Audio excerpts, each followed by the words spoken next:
मचियानी बैठेलिया पनि पुआ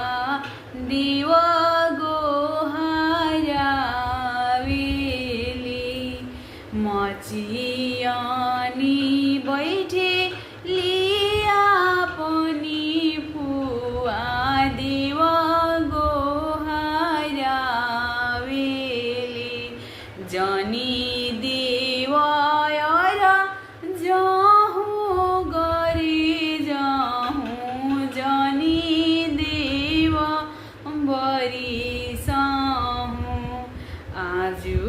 हमारा बाके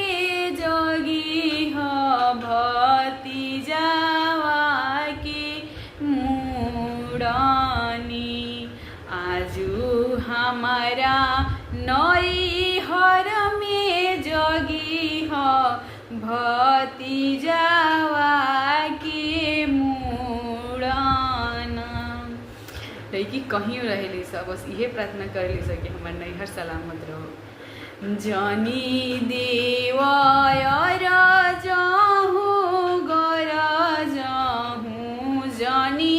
देव बरी साहूँ